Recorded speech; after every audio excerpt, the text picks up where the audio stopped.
I wouldn't have done it without the vital hint you gave me when we spoke in your tower.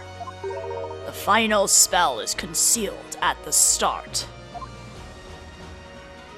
Okay, so what does that mean? As you know, all spells are listed within this book. Right! The Grand Grimoire! Now, what did Mr. Cantabella mean by the start? The front cover? Precisely, Mr. Wright. The final spell shall dispel the illusion. The correct incantation is hidden on the front cover itself. Well then, Mr. Wright. This is the final puzzle. Soon, a new day will begin for the townspeople. Let us put an end to this illusion. Once and for all. Yeah! Oh, Phoenix Wright gets one say in that whole thing! Okay! Let's do this. Hidden on the cover of the Grand Grimoire are the characters that spell out the true magical incantation. Select the characters on the touchscreen and slide them over their counterparts on the tome's cover to make them vanish. The grand finale approaches. Remove the extra magical characters from the Grand Grimoire's cover to reveal the hidden incantation. Alright, let's go.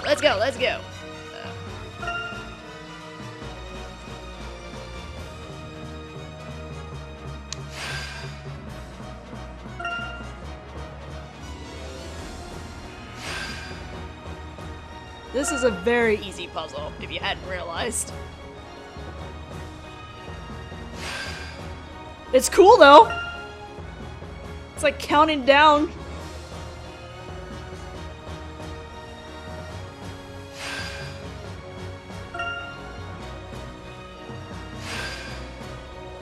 The final countdown. That one?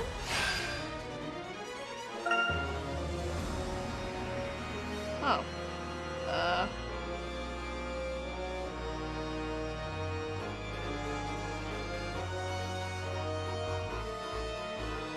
This is a weird piece. I want to use that last because I don't know where that one actually goes, because it's like, what? Where's the Pikachu tail?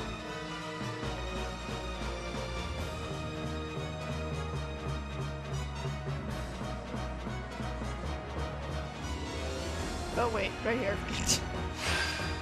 Go me! I know where I put stuff. And then finally, where the heck do you go?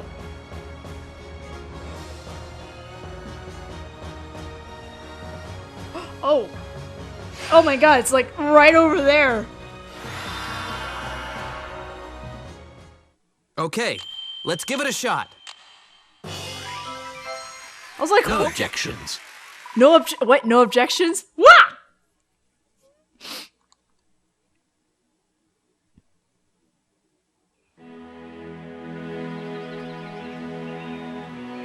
The sun is rising, and when it does, its light will reveal the truth behind Labyrinthia's mysteries. Now, Professor? Yes. Shall we, Mr. Wright?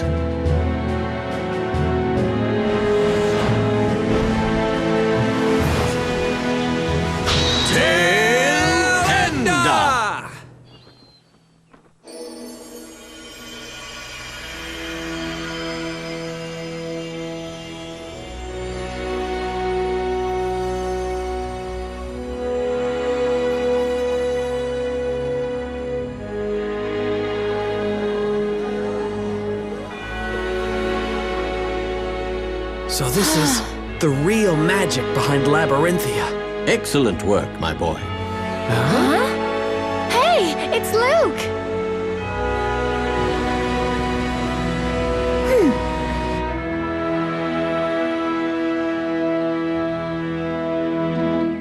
Bullshit. I mean, that's great and all, but no! That is totally a Layton reveal, if anything, man.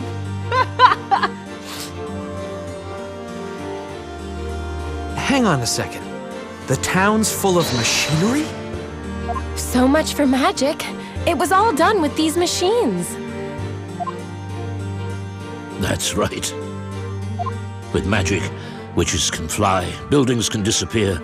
Those are no easy feats to stage.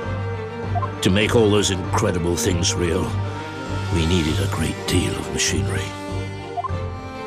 Couldn't he have just, I don't know, made the magic a bit simpler? You know, that's what I'm wondering about too. And then how the heck do these townspeople not run into these machines? A witch would say the incantation, and shades would stop time with their silver bells. And they'd go wild with these machines, making all sorts of crazy stuff happen. That's so cool. I'd love to try it. I took a quick crash course before operating the machines. Not bad, hey? Where the heck have you been? I know you did a crash course, but what? You were like at Layton's side, and then you just kind of disappeared when you came back to the course. Yes, Luke. What would we do without you? So when's my turn? I want to pick something up off the ground and make it fly through the air. I wish you'd stop looking at me when you say that, Maya. Well, in any case, I think we should head back to the courthouse. Right you are, Professor. The judge might have fallen asleep waiting for us. Oh, poor judge.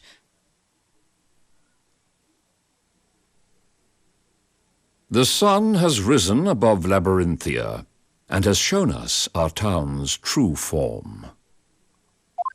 Well, I really don't think there's any need for a verdict anymore. The witches on trial weren't witches after all. I am deeply relieved that those I have sentenced are still alive and well. At last, I can step down from this seat with a clear conscience.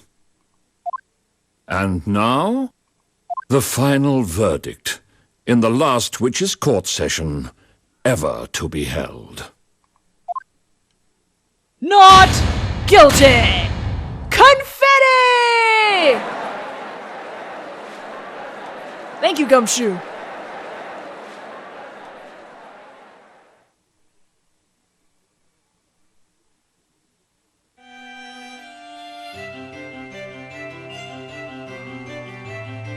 Yeah, I'm still seriously wondering how the heck the townspeople didn't bump into things.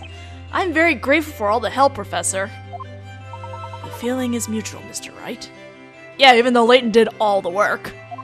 A gentleman always fights for the truth. I could not have done otherwise. I'd like to congratulate the two of you. You both did splendidly in the court. Oh, it's the judge! You've brought to light the truth about this town. Although I still find it astonishing that we could not see all of this. Me too! I cannot even begin to imagine how it was achieved. You were all given a very simple instructions when you were hypnotized. You cannot see pure black. That was sufficient. Oh, now I see. These strange contraptions are made from some sort of black metal. Wait just a second.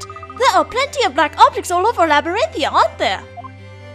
Yeah, that's right. My hair's charcoal black too. Ah, but it is not pure black. Of course not. What? What we often perceive as the color black is in fact far from being pure black. Our brains interpret reflections of light as colors. Objects which reflect even the smallest amount of light are not pure black. Pure black is only encountered within nature as darkness. Darkness, sir? The machines used in Labyrinthia are coated in a special material developed by Labyrinth Incorporated. It absorbs light without reflecting any. It is the only material that can be said to be pure black. Oh! I bet this invisibility robe is also made from that same material, right?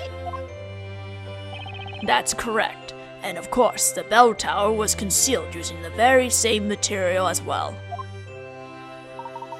When you think about it, this town abounds in all things invisible. Huh? Miss Darklaw, or should I say, Miss Belduke? Yes. For the 10 long years, your memories had been suppressed. The truth about what occurred in the belfry was invisible to me, you mean? Mr. Cantabella and your father knew it all along. They knew who actually rang the bell. What? Did they really? Is that true, Cantabella?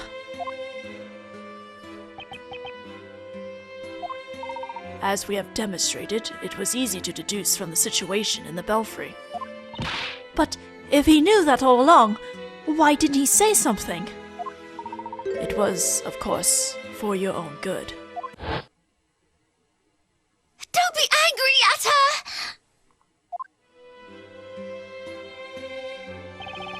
You were trying to pin the blame for that disaster on Isabella. Yes, I was. But if you knew that, why did you keep quiet about it? If you had only scolded me back then for lying, maybe Isabella wouldn't have suffered such trauma.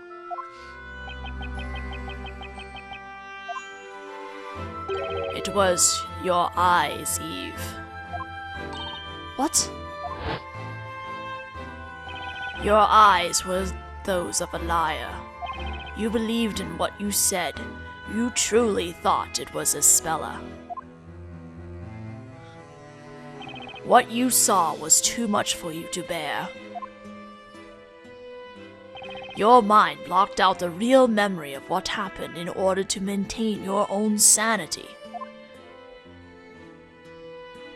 Had I called you a liar then, you would probably have suffered a mental breakdown. Mr. Cantabella and your father created this town. You were mistaken in thinking it was purely for Isabella's sake. It was also for you, Miss Belduke. Remember what your father wrote in his suicide note. I have only 2 concerns. The first is my daughter. It pains me to be leaving her alone in this world, although she probably doesn't think of me as her father.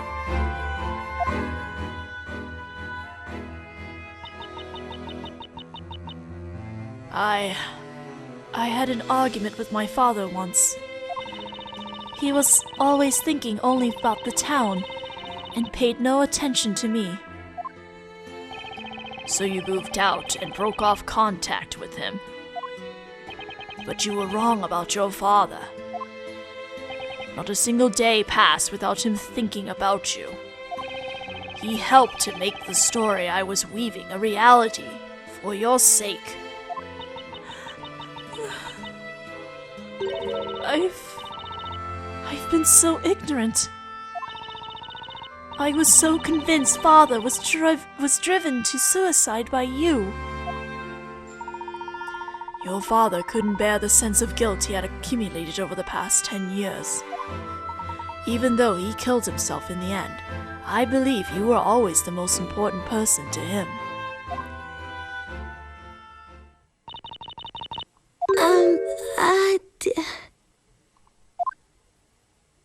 Eve? Isabella! Isabella, what I did to you is unforgivable. I rewrote your story, putting you through all this. I can't believe I went to such an extreme because of one wrong assumption. No, it's okay, Eve. I wasn't angry. You weren't? You've always been on my side, protecting me. And even today, you saved my life.